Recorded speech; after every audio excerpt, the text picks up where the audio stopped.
You're listening to the Archaeology Podcast Network.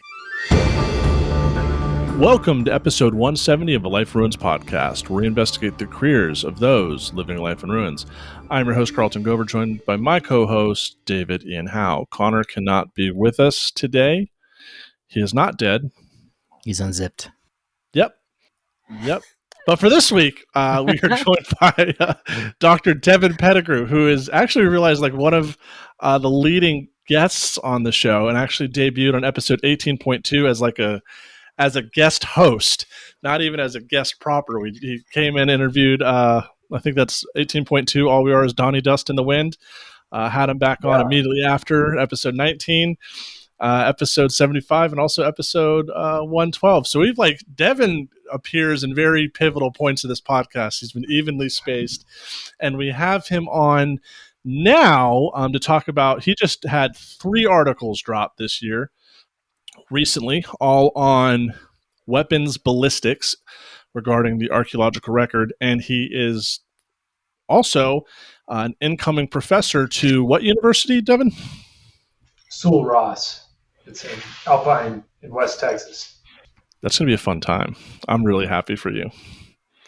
Yeah, I'm excited. They have a really strong wildlife management program, and so a lot of what I do is hunting focused, and they have really incredible archaeology down there, and they want to open up an experimental archaeology lab potentially, so it's going to be cool, I think. That sounds awesome and pretty suited for you. Yeah, surprisingly well suited. Yeah. And I hope you definitely argue for these 3 papers to be on your tenure packet, because your first year is golden if you have these 3. Like, you're definitely on track. So the titles of these articles, and we're going to put these in the episode description. We have Reassessing the Terminal Ballistic Performance of Trilobate and Quadrilobate Arrow Points on the Iron Age Battlefields. That's by Devin and Dr. William Taylor, who's been on the podcast. Terminal Ballistics of Stone-Tipped Atlatl Darts and Arrows, Results from Exploratory Naturalistic Experiments. And in that one, you can see a very great picture of me with my belly hanging out, looking through a cannon. Through a camera, not a cannon. And then the last one is on the non-scalability of target media for evaluating the performance of ancient projectile weapons. And that's with Devin and Dr. Douglas Bamforth from CU Boulder. It was really fun for me just to look through your illustrations, Devin, because I recognize a lot of these things. I recognize your old office space where you had a crossbow set up in the lab. And, yes. And you've been talking about this on the podcast since you've been on. We kind of watched the beginning, like your research back in 2019 as you defended. And now we're looking at like these published peer-reviewed results outside of the dissertation defense media. So, yeah, right. I mean, just kind of walk us through. So one of the big ones, we'll kind of wait for the Iron Age stuff last, but when we're talking about how prior to your work on weapon ballistics, how were archaeologists studying the effects of projectiles on past human populations, but also in hunting practices? Yeah, sure. So there's a couple different ways, and I think on the last episode I was on, we talked about the differences between a controlled style experiment and a naturalistic experiment. The controlled one being where you're like in a lab kind of setting, you're trying to isolate some variable or variables of interest, and so it's very kind of artificial, like imagine a bunch of guys standing around in lab coats. That's not the past. The naturalistic style experiment where you can imagine being out of doors, you have actually human users launching weapons. It's really hard to control for variables in that setting. So they both kind of have their strengths and weaknesses. Prior to my work, archaeologists have been doing both for some time. And I would say it seemed like, as I looked through the literature, that controlled experiments were becoming more and more popular. And so a big issue I ran into is that in a controlled type experiment where you're in a lab kind of environment, one of the ways that you control variables of interest is through the targets that you're using. And so people tend to try and use these artificial target media, like ballistics gelatin is probably the best known. And so I discovered more or less that those target media aren't working that well for studying the type of projectile that we're studying. They're really quite different from bullets. And so you just can't assume that the same target media is going to work the same way. And in fact, you get pretty astoundingly different results shooting an arrow into ballistic gelatin than you do into actual flesh. So that's really the big difference. And then the naturalistic types of experiments I carried out are carcasses.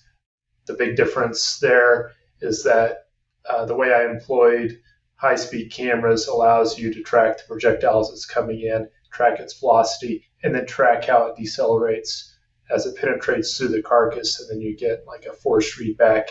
So that was pretty interesting. Yeah. So, I mean, it just kind of seems like, I mean, I used ballistics gel in my experiment just because it seemed like ballistics gel is the medium you use to test penetration. So I assume archaeologists before us just kind of assumed the same. But and so did I. Yeah, I used it as well for my master's research. Okay. It's just because it's supposedly a flesh simulant. I mean, yeah, no, it makes sense. I think I might have mentioned this last time you were on, but Frizen like chewed me out for using ballistics gel and not like in a practical experiment. And I was like presenting to the board. I was like, well, I mean, if you want to pay for me to get an elephant to shoot at, like, I'd love to. But it's like all I could really say. But yeah, you got a bison, so that's the next best thing. Yeah, it took a lot of work, but we've done 3 different bison experiments now. Still hoping for an elephant sometime in the future, but things are going to have to play out just right for that. And yeah, you got to be ready. Was able to pull it off. Yeah. Yeah. The 70s were definitely a different time. Yeah, they were. Well, the logistics alone, like you have to, one, be on a list for the Denver Zoo or the Bronx Zoo, and then San Diego Zoo, and then a day later be able to fly out fully stocked with Atlatls ready to be experimented with, or else that thing's going to start to rot. Yeah. Yeah. Everything's got to be ready. Exactly. There was a paper I read. It was never published, but it was one of the most useful Atlatl elephant carcass experiments I read about, because the guy said, I threw together my kit the day before, and it was like sharpened wood points and stuff, and got pretty lousy results. And the take-home message is, be ready in case an elephant drops dead at your doorstep.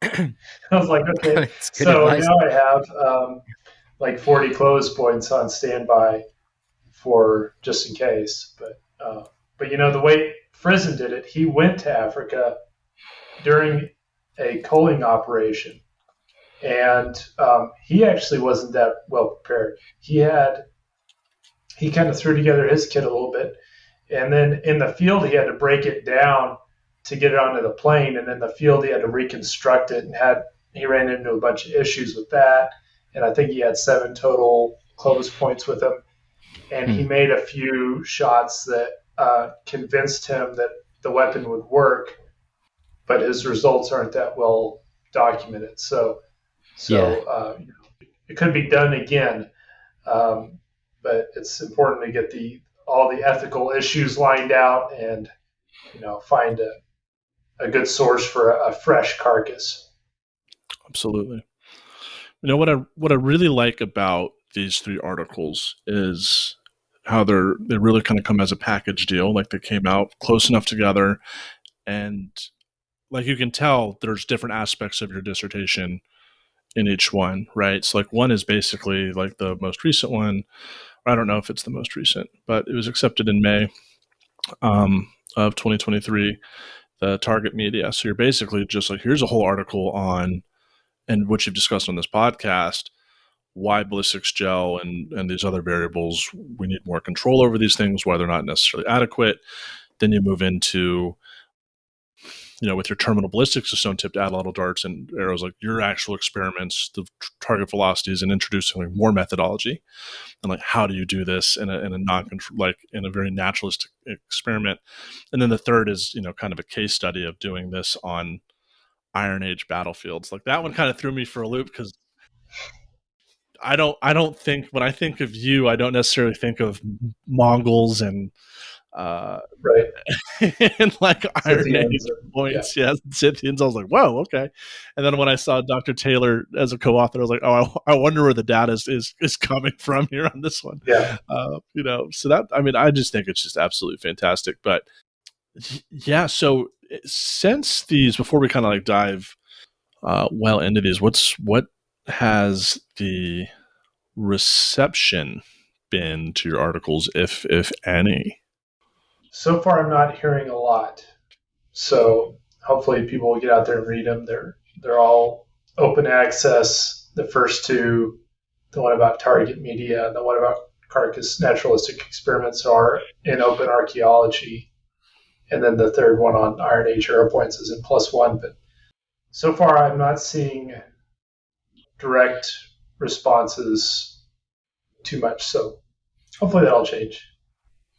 And I mean, could you say that some of the ones you were doing were in response to I forget the author came out last year about the where they were shooting into pottery, saying those points weren't effective. Matt and Aaron, that's right.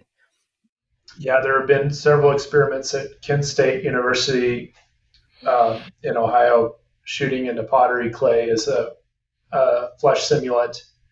So I did tests on pottery clay as well as ballistics gelatin. I used a synthetic ballistics gelatin that you can melt and recast. And then I tested a variety of different skin simulants, because skin simulants, although in firearms terminal ballistics, they're mainly focused on flesh simulants, flesh being like muscle tissue mixed with blood vessels and little bits of fat and stuff, but it's mainly muscle. Skin simulants are used primarily in studies of knife stabbings, and which is a whole body of literature I got into. And I think most of the work is done in England, but they're researching the efficacy of different knives thrust into people as a way to have another line of evidence if you're evaluating a crime scene, or if you're trying to protect your police force with body armor, stab protective body armor, that sort of thing. So they use skin simulants because skin is the most resistive soft tissue on the body. And so the first thing that the knife has to do, aside from clothing or body armor, is it has to defeat the skin. And once it gets through skin, it can penetrate into less resistive flesh. And then especially the internal organs tend to be a lot less resistive. So I tried evaluating darts and arrows in those three different categories of media: the two flesh simulants, clay, and ballistics gelatin, and then skin. So yeah, the testing, all of those was in direct response to a number of papers that have come out that have used those types of media. Yeah. Okay. And I guess to follow up with that, I didn't get a chance to read the Iron Age paper. Would you be able to tell just like a quick synopsis of what that paper was before we dive in? Sure. Yeah, there was a prior experiment that shot trilobate and bilobate. That simply, bilobate is 2 blades, and trilobate is 3 blades. Bronze arrow points that were collected from Neo-Assyrian sites, so around 7 to 600 BC. Shot them into pottery clay and discovered that the bilobate points, the 2-bladed points, penetrated better into clay. And so it was confusing because around 700 BC, trilobate points enter into the Near Eastern record. They're coming down from the north because they were invented in the north on the Eurasian steppes by presumably precursors to the Scythians or the Scythians themselves. But in any event, they entered into the Near East. And then they spread throughout the ancient world. So it was confusing as to why, what would cause them to spread or become popular. So I essentially reran that test in clay, and then I did an additional test in a really thick, heavy, stiff tooling leather because people were wearing body armor. And body armor, soft body armor, especially made of leather primarily, but also fabrics like linen. That was very popular in the ancient world, and people continued to wear it into the medieval period. So on a battlefield event, a lot of times the arrows are probably going to be having to defeat body armor before they can enter into the body of a combatant. So the leather was just an analog for body armor, and I got pretty much the opposite results shooting into leather rather than clay. And those results being that it was tougher to shoot into the leather? Yeah, so stiff leather is, unsurprisingly, it's very resistive. And it's resistive when the broadhead penetrates it, and then it continues to be resistive as the arrow passes through it. So when we shot into clay, and when the previous experimenter shot it into clay, you're capturing more friction on larger surface areas. So if you attach additional blades, you're just attaching more surface area to your arrow, and it creates more drag and it penetrates less. In the leather, you do get a little bit extra resistance when a broadhead with an additional blade goes through the leather, but it dramatically reduces the drag on the trailing shaft of the arrow. So you get significantly better penetration after that initial, defeating of the leather. Okay. So the idea is like when these points enter into the Near East from the north, we can't just assume that they are representative of an ethnic group. That's been done. Archaeologists were doing that, I think, mostly earlier on, but apparently this has been a continual problem. If you're looking at a battlefield doing battlefield archaeology, you can't just assume that one arrow point represents one ethnicity, right? There's all sorts of problems with that. First off, how do we even identify an ethnicity in the archaeological record when we have enough trouble doing so today? I mean, which ethnicity do people belong to? It's a tricky problem. But this just adds another line of evidence that, hey, this is it's a technological innovation on the battlefield. And it's not necessarily just that you're going to want three-bladed arrow points from now on, because if you shoot into different target media, you get different results. So if you're attacking opponents with shields or different kinds of body armor, maybe in different cases, 2 blades will be better than 3.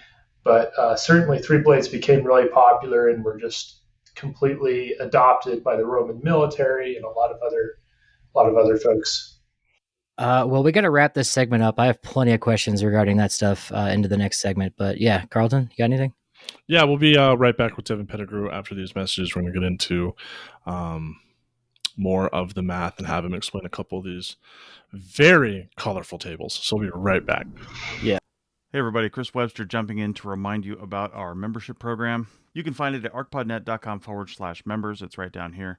As a member, you get access to the private Slack team where you can talk to other members and the hosts of these shows about the episodes and anything else you want to talk about. You also get early and ad-free access to all episodes on the APN at our website. Also on the website is any bonus content we have and all of our past live shows, including the Culturo Share events on demand. We've decided to never raise the cost of the already low $7.99 a month price, so whatever we add in the future, you'll get that as well. Now back to the show. Welcome back to episode 170 of a Life Ignorance podcast. I'm David Howe. I'm here with Carlton Gover and Dr. Devin Pettigrew. Also, Dr. Gover, should add that. So we want to move on to the other papers, but I do want to ask, when I typed in trilobate points, the second thing that comes up is your recent paper. So my question would be, one, I'm assuming these were used by horse archers, if they're precursors to the Scythians. And 2, do you have any idea why that style took off around the ancient world, or was it designed for shooting other horses or something? Or, well, yeah, if you add additional blades and the arrow penetrates well, you get a a much worse wound, especially like a 3-bladed wound. It's really hard to treat that, and it's just more deadly. So if you're shooting at horses, yes, certainly horses on the battlefield, you want to use a big broadhead, and people talked about that in the medieval period in Europe. Actually, the longbow could be extremely effective at defeating horses. So if you have a cavalry charge at a group of archers, I mean, that can go very badly for the cavalry. As the French learned at Agincourt. Yes, exactly. So yes, broadheads are effective there, and 3 blades can make worse wounds. But what's interesting on the northern steppes, and I can't get into this in too much detail, but these bronze points are essentially copying bone points that came about towards the end of the Bronze Age. And I think they were in use certainly earlier in the Bronze Age, but by the end of the Bronze Age on the steppes, the bone points, these socketed, triangular and trilobate bone points were becoming really popular, and then they were replaced in the early Iron Age by bronze points, which is interesting that they switched over to bronze. But one of the ideas in the Iron Age, one of the ideas here is that to make a 3-bladed point from iron is actually very challenging, and it takes a lot of effort. The Romans were using 3-bladed iron points, so it shows how important it was for them to make that style of point from iron. But earlier on, they were casting them out of bronze, and so the idea is it's easier to cast them from bronze. And if they were working better on the battlefield, then that helps explain why they spread relatively rapidly. Yeah. Okay. No, that's pretty fascinating. It's also got me thinking. No, go. Sorry. I was watching Kingdom of Heaven the other day, and I was thinking too, just when you were talking, like the sheer, not even the dead bodies, but you got to pull all of those dead horses off the battlefield as well, and that probably took much more labor, or you just left the horses to rot. I don't know, but wow. My thought assumption before that was that you just tried your best not to shoot horses because it's extra money for you when you get the other army's horses, but it's kind of unavoidable when you're in stirrups attached to one. Yeah, I think the tactics just changed and evolved it during the time to whatever they needed to do. If you got to shoot the horse out from under the guy to get the guy, then that's what you do. If you can capture the horse, then that's what you do. But it just depends on the moment, and so right. Okay, well, Carlton, take it away. Yeah, and then like speaking to when Dr. Pettigrew was talking about triangular points do more damage. Triangular bayonets are like banned by the Geneva Convention because they are like impossible to stitch up. Like lessons we learned from World War One. So just kind of showing the efficacy of those things. Yeah, that's a good point. Yeah. Damn it, I have it. Chris, get this in. But this is another example. Like your work continues to show.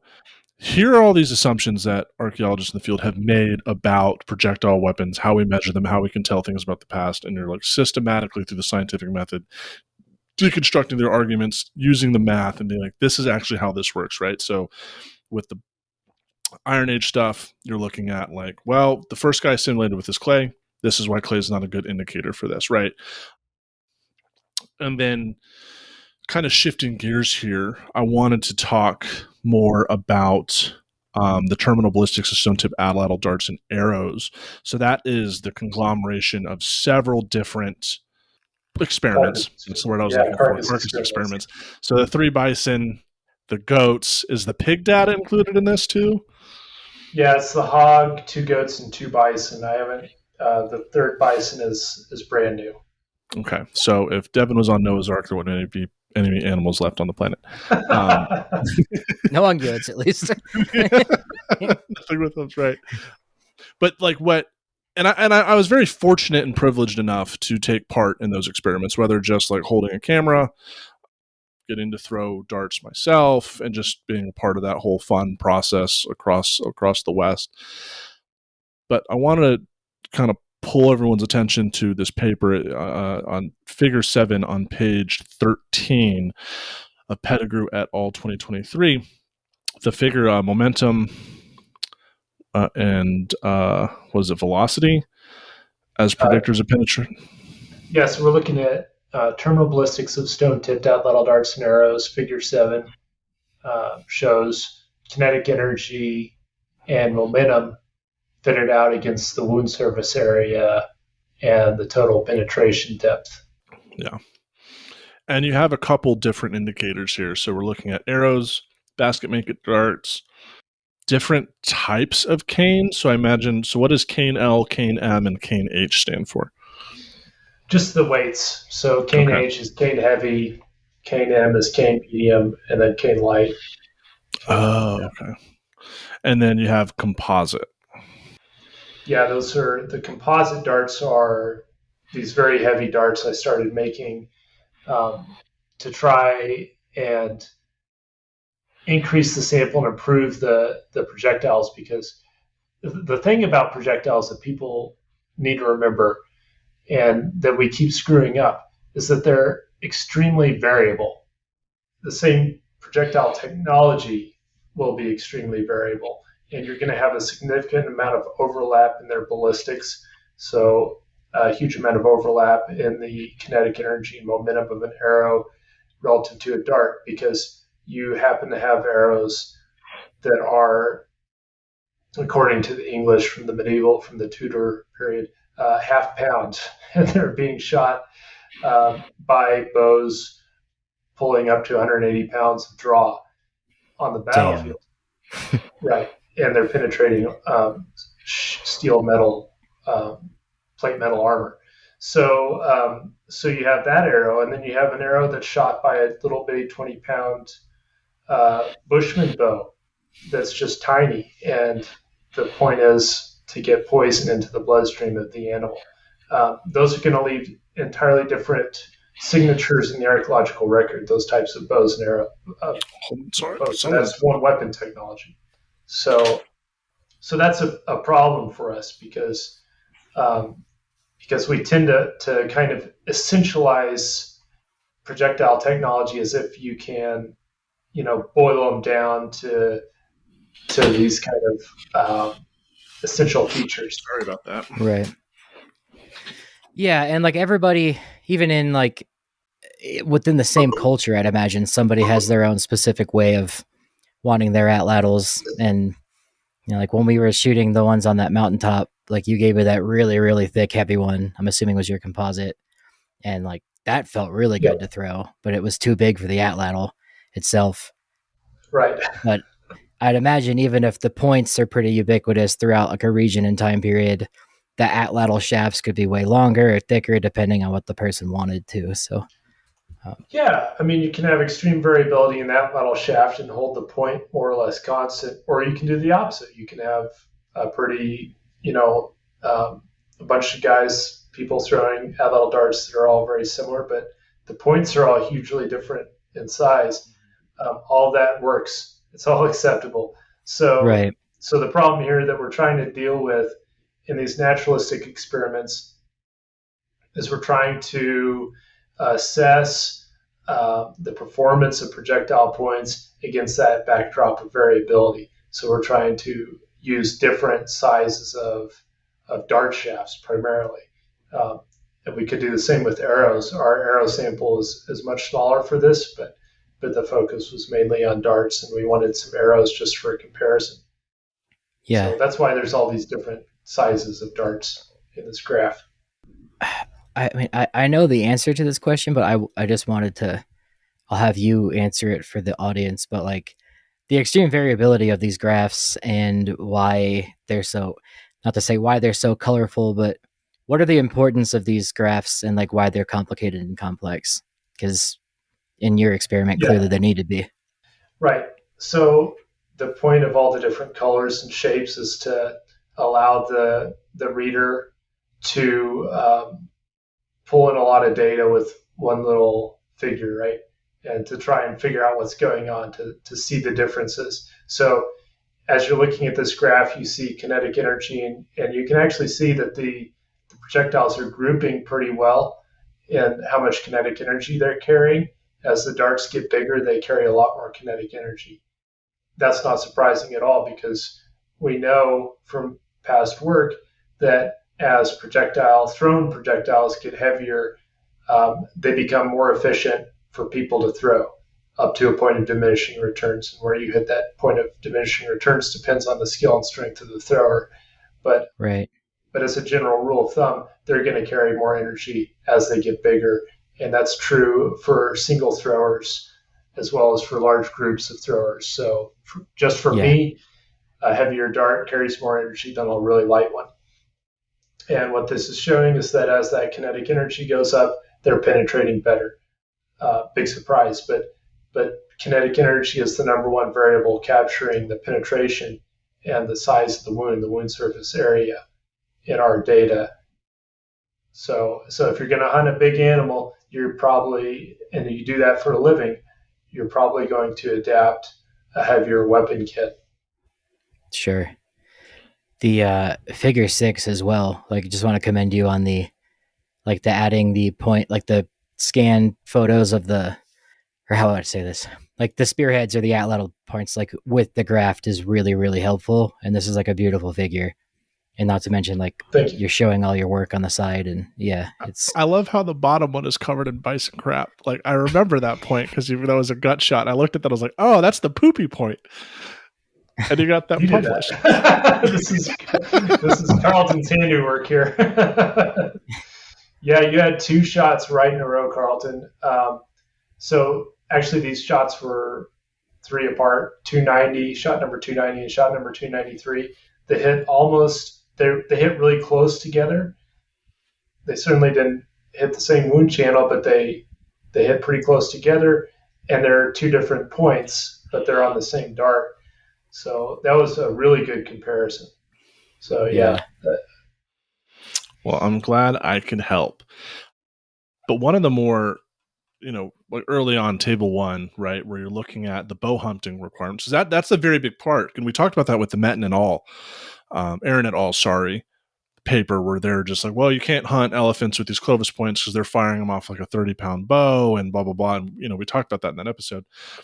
But you have like the list of like, these are the requirements, the kinetic energy and the force in joules that you need to be able to hunt these different classifications of game. And you have the very large game, which is between 227 and 998 kilograms. Now, does a mammoth or mastodon fit within? I don't know what a kilogram is. I speak Merc, and I do my weights in orders of Big Macs, so I don't know what a kilogram equates.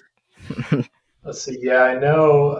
Let's do a conversion real quick. So I know that Fred Bear killed a 4-ton African elephant. At least that was the estimate, with a 75-pound bow. So not a terribly heavy draw bow, but he killed it in one shot. And so let's just see, pound to kilogram. Hey Siri, how many grams? Oh shit. 1,800 kilograms. Okay. Yeah, so interesting. That's outside of the kilogram range. But I can tell you that these ballistics, these recommendations apply to elephants. So I'd have to go back and look at Tomka's article as to why he drew the upper range at 998 kilograms. But in African countries, these ballistics associated with this very large game category are what they recommend for elephant hunting with a bow and arrow. Because you have, in that, you do have 2 heavy darts, composite number 13, composite number 16. Composite number 13 is only able to do 83 joules of energy, which is below that recommended 88 threshold.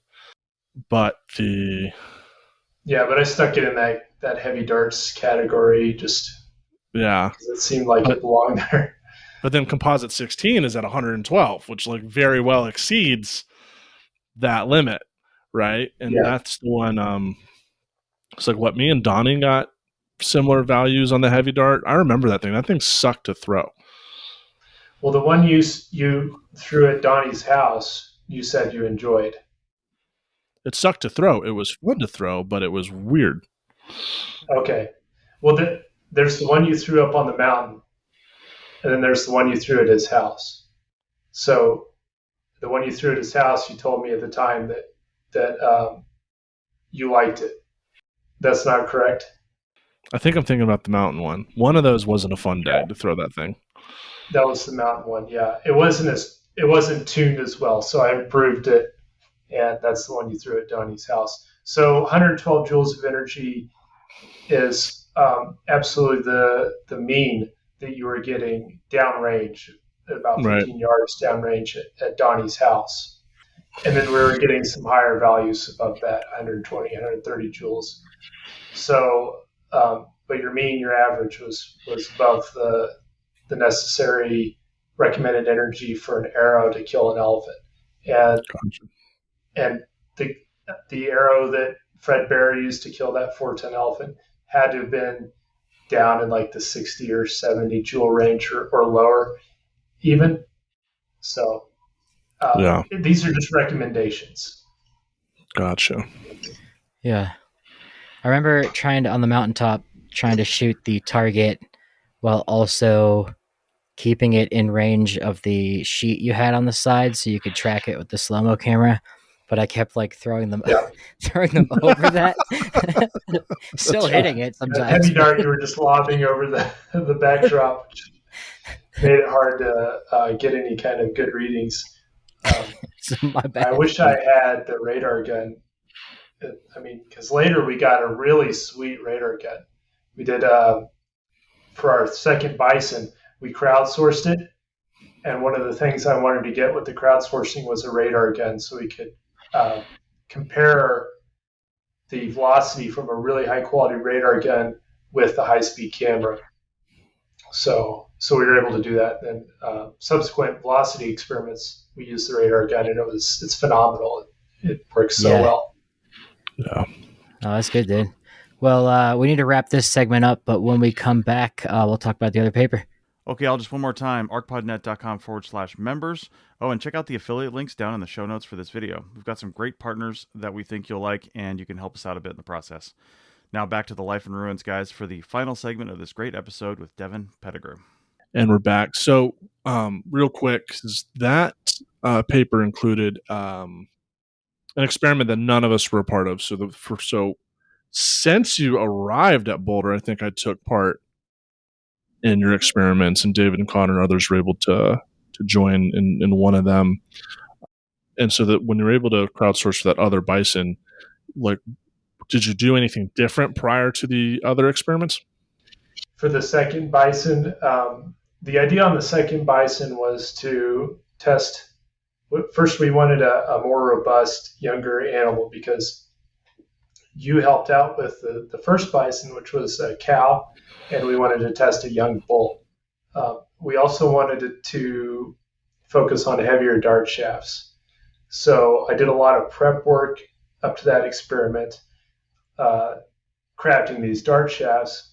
And then for the third bison, the one that we just did, we pretty much continued that protocol, but with some improvements. So what was different about the second one? We actually had a really small crew, so we had to kind of try and optimize our output with a small crew. So we used two of the kind of older Casio cameras. One was observing from behind, observing the impacts, the exact location of the impacts. The other one was observing from the side.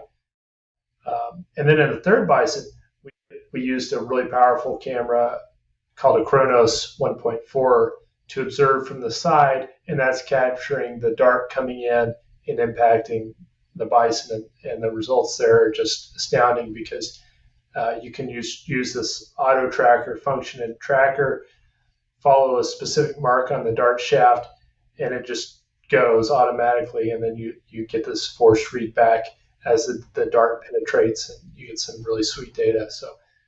So it was definitely really useful to see how those heavier darts were performing, but also to test more robust, younger bison, and just to try out those different cameras. Yeah, no, your equipment's always been pretty sweet for all this. Absolutely. Now I'm like curious, like what's the next step with the data, right? Because we see, generally we're talking about the heavier darts we believe are used first, right? Because that's what people are hunting Pleistocene megafauna with. And as time progresses, then we get lighter darts. Then there's a transition. There's a time where darts, like basket maker darts and arrows, are being used together. And then, especially in like the United States, indigenous nations within the United States begin just using bow and arrow technology. So, what is that transition tracking, or is there something going on in the environment or the type of game that's being hunted that's kind of shifting this practice? Yeah. I mean, so you're bringing up all the questions that we have because we don't know what people were using. I mean, we can see what Atlatls and darts looked like in the late Archaic that are coming out of the Southwest. We don't know what Paleo-Indian Atlatls and darts looked like. All we see are the points. And we have a problem, like we mentioned earlier, where archaeologists, not always, but they tend to be essentializing these weapons. So they're just saying, oh, this is an Atlatl dart point, and an Atlatl dart is XYZ, and that's what it looks like, and that's that. But we suspect if people are hunting really big animals in the Pleistocene, they're probably using a heavier kit. And then later in time, these lightweight basket maker darts that we're seeing in the Southwest, these are adapted to hunting fleeter prey, smaller prey, probably, and they're hunting desert bighorns and that sort of thing. So those are the kinds of questions that we have, and how do we see all of that just from stone points alone? When you pick up a stone point, you don't know how it was used, you don't know what the dart it was on looked like. But if you can make replica stone points and use them and see how they perform and see how they become damaged and see how bone becomes damaged with these different ballistic profiles, that gives you something to work with that you can then bring that to the archaeological record and try and draw your data set out a little bit more and make some approximations of what a hunting kit looked like in the past. So that's a big part of what we're trying to do here. Would you ever, given the chance, do a live bison hunt, or would you be opposed to that? You don't have to answer if you don't want. I mean, I would hunt a bison with an Atlatl, but I think ethically it's just it's something you have to tiptoe around. I might do it for my own hunt. Now, having seen how these points perform, I definitely, one of the good reasons to do this kind of experiment is it gives you a sense of how efficacious a hunting weapon is, and then you can bring that data to try and determine, is this still something we want to do or not? You want to do that first on an animal that has just recently died a very rapid death. And I would also point out in these experiments, we're going ahead and we're consuming these animals. So nothing is really lost that wouldn't have been, I'm skeptical, or I would be really careful, really cautious. Yeah. Definitely tasted the age on that first bison. Holy shit, was she rugged. I met a guy this spring that had done a bison hunt, I believe, with the Hunt Primitive guy. And Primitive, he had said like he wouldn't do it again because he just felt so like, I don't think gross was the word, but that was kind of like what he was getting at, that it's in a confined area, it's not like a real hunt. And they got a great shot and it died like pretty quickly, but he was like, it's just not worth it. Farmed animal it's not really hunting. And unfortunately, we haven't recovered bison yet to the extent that you can go easily find a big wild population that you can legitimately hunt. Right. So, we have a lot of work ahead of us to recover those animals on the landscape. Yeah, absolutely. Absolutely. Man, dude, you just do such cool shit. I'm so fucking happy that you got this new job. It's just really awesome to see all this turn out in this published form. And I don't know, like I think like you're part of a trend of this generation of archaeologists in their fields and their foci really going after a lot of this assumed knowledge and like showing like, this is the work that's been done for the past 40, 50 years is not necessarily accurate because we just assumed the nature of the record and what these tools were used for. Like my colleague here at IU, he's a zooarchaeologist, and he's like quickly realizing a lot of times specimens that are in a box aren't actually what's labeled on the box. And like he was trying to get Yes. comparative samples from like Harvard, and they wanted 15 rabbits, and like even Harvard's sample, like 5 of the 15 were squirrels. They weren't even rabbits. And it's just like, and those are comparative samples that the world uses to identify remains in the archaeological record. Like, oh, we know, you know, so it's just like, and you're part of this, like, well, how do we actually know what we know? And we're in this really interesting transition where we had the post-processual critique in the early 90s that said, well, we need to look at things differently. But you're part of this generation that's still very much rooted in quantitative methodologies to really go back, reanalyze a lot of our understanding of the archaeological record and be like, no. If we're going to be scientific, we actually have to use the scientific method, and you can't assume when doing that. And like, it's just, and the fact that, I don't know, man, like some of my favorite moments of being a grad student are with you in random places on a phone. Like, and same, while you guys were in grad school, like just being there for part of this was like, damn, dude, this is, to piggyback off what Carlton was saying, like when you explain archaeology is a science, like your papers are at like the gold standard for like, you know, not just experimental, but like legitimate science. Like it's a Mythbusters type thing. Man. Looking at everything, it's just, it's cool. Yeah, man. Devin busted Mythbusters and all their gel, you know, ballistics gel that they use all the time. It's like, well, damn it. Yeah, you can't use that. I mean, you can use it for firearms, okay, but I should just clarify really quickly why that is, because if you think about leather, if you imagine that you have 3 strips of material, you have a strip of leather that's kind of thick, and then you have a strip the same size of ballistics gelatin, and you have a strip of clay. If you pick up those strips in your fingertips and pull them apart, you can imagine that the gel, just like Jell-O, would come apart really easily in your hands. The clay would too, but the leather you would probably have a hernia right before you pulled it apart. So the ballistics gelatin, and it's been tested for quite a long time for firearms, it's mimicking the density and viscosity of muscle tissue. It's not mimicking the fracture toughness. But for a bullet, because it's traveling at such high velocity and it doesn't defeat a target using a sharp tip and edge, the fracture toughness isn't the main part. You can model bullet penetration using a fluid model, as if it's traveling through a fluid medium like atmosphere or water. And so one of the 2 main variables in a fluid penetration model are density and viscosity. But we are studying low velocity projectiles that defeat targets using sharp tips and edges. And so they're defeating tough targets. Like skin is a very tough target. Leather body armor is a very tough target. They're defeating that using those sharp tips and edges. So that's why ballistic gelatin it's not working, and the same is true of clay. Yeah. There was one moment that you were speaking about how in the high speed you could see that the ballistics gel was like bending before it broke, like it was absorbing like arrowheads in particular before it even penetrated, and then it kind of there's an elasticity to it where it kind of gets stuck back in, like it wasn't even and just like you said, right, it's not doing what it's supposed to do with the tension, so it's like fucking with the penetration depths because it's acting like flubber. I mean, it's just like it doesn't have any of the structure, you know, to make it.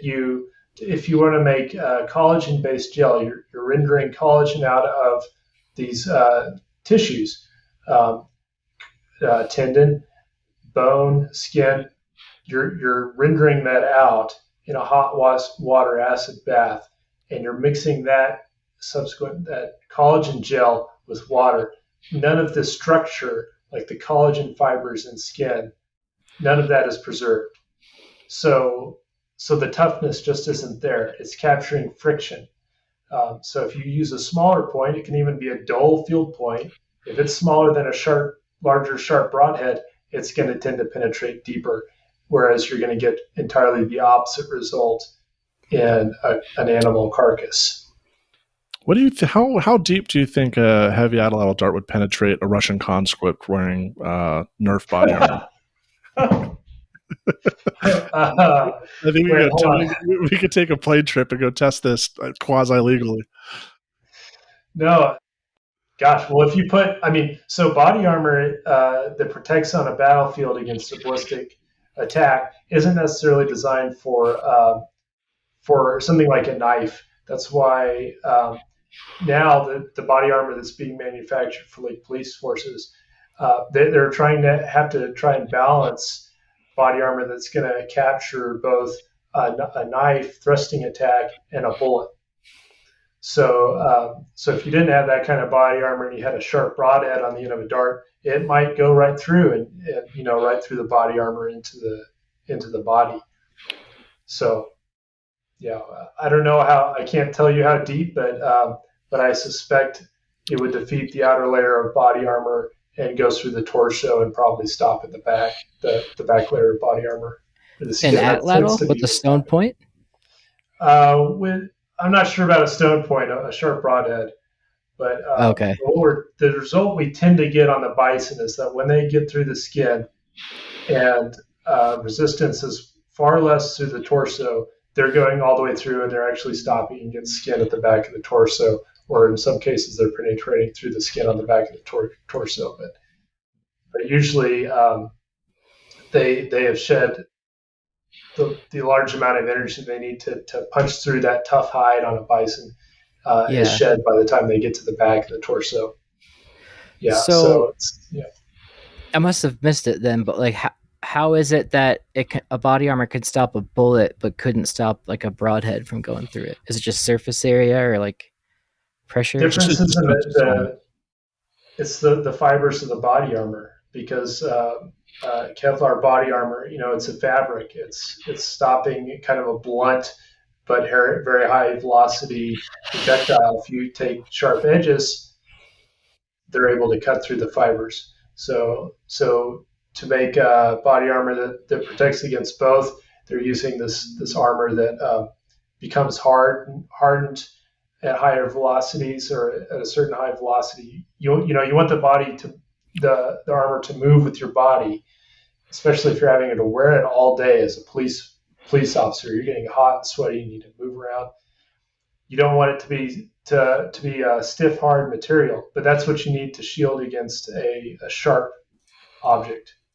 So it's like a hard material that's going to dull the edge. So it's like why a trampoline can bounce a bowling ball but gets cut by a knife. That makes plenty of sense then. Yeah. Yeah. Okay, so just hire a bunch of Scythian mercenaries to go to Kharkiv or Kiev. Yeah. If you had access to or the Donbass. I'm thinking of Star Wars. Sorry. I mean, yeah, a lightsaber would work too, but right. Yeah. Okay. Dude, yeah. I was gonna ask, what's your favorite result? Or what's your favorite thing you've learned, or just favorite thing from these papers? Yeah, the force data that's coming out of the high velocity or the high speed video impacts, that's really fascinating. We're seeing peaks in force at different moments in time. So the main peak generally occurs when the point is penetrating the skin, because again, it's the most resistive soft tissue. If you have a lot of wool, a thick wool coat, it becomes even more resistive. So we're seeing these high peaks in force, but oftentimes those peaks are occurring when the hafting area of the projectile is penetrating. Especially on the third bison that we tested, it still had its winter coat, it had this very thick wool coat that was full of sediment, and a lot of the points were actually getting hung up at the hafting area, and there were wool was getting lodged in there. Or if you just have a hafting area that's kind of bulky going through, that's generally where the peak force occurs. And what that means is that, unsurprisingly, a bulkier haft or a haft that isn't very smooth, where the point is hafted to the foreshaft, that tends to be a big inhibitor of penetration depth. So we don't see the hafts in the archaeological record, but we do see the basis of the points that correspond to how they were hafted. And so we should be thinking about how to most efficiently haft points, when really efficient hafting would be called on, namely if you're hunting really big prey, and how that information is going to be passed down to us generally through stone points alone. Yeah, that's cool, man. I mean, I've known you for 5 years? No, since 2020. So yeah, you've been at this a No, minute. because he came. When did we record Donnie? That was 2019. No, that was 2020. That was right before COVID. I remember like people wearing masks at the airport on the way back, and I thought I had it. But didn't you meet Devin at? He was there for the Hell Gap. Albuquerque. Yeah, you were at Albuquerque. That's where I met you. That too. But then the Hell Gap dedication. I wasn't there for that. Oh. Anyway, yeah, you've been working on this stuff for a while, and clearly you're passionate about it. And it just I'm still stuck on this figure with the points, or figure 6. You're clearly passionate about it, so looks great. You're starting your new job soon, but where can people find you? I still post occasionally on Instagram, Atlatl, and we have the website. I want to start putting some time into that website. basketmakeratlatl.com is the website that Justin and I run. So I think we should start updating that a bit more. But on social media, look for me on Instagram. Okay. It's ar.atlatl or ar_atlatl? ar.atlatl, yeah. ar.atlatl. Yeah. Okay. All that will be in the episode description. Dude, Devin, as always, thank you so much. Thank you for continuously agreeing to be on the podcast. Really excited to see you at a university you absolutely deserve a tenure track position. Yeah. And I think you're only like 12 hours away by car ride. Still. Yes. Yeah, I know I'm the same distance from my home in Arkansas to Sul Ross as I was to Colorado. So there's that. Yeah. Life of an archaeologist. Life in West Texas would be fun. I'd visit you there. It's a cool environment. Yeah, you got the Big Bend National Park is right there. Yeah. Absolutely. Cool. All right, everyone. We just interviewed Dr. Devin Pettigrew. You can find him on Instagram at ar.atlatl, as well as his website, basketmaker something. Basketmakeratlatl.com. I don't know why I thought that was it. Basketmakeratlatl.com. I thought you froze. Like I thought your video literally. My brain did. I blue screened in the brain. All right. Well, yeah, this has been great. Appreciate you coming on, and Connor's not here, so no joke. Guys, rate and review the podcast. Do whatever you want. The all shows feed thing. Just subscribe on our thing and whatever. Anyway, all right. See you guys later. Bye.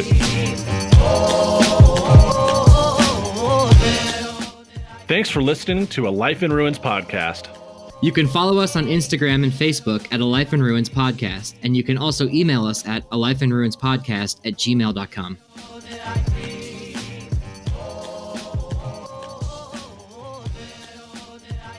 This episode was produced by Chris Webster from his RV traveling the United States, Tristan Boyle in Scotland, DigTech LLC, Culturo Media, and the Archaeology Podcast Network, and was edited by Chris Webster. This has been a presentation of the Archaeology Podcast Network. Visit us on the web for show notes and other podcasts at www.archpodnet.com. Contact us at chris@archaeologypodcastnetwork.com.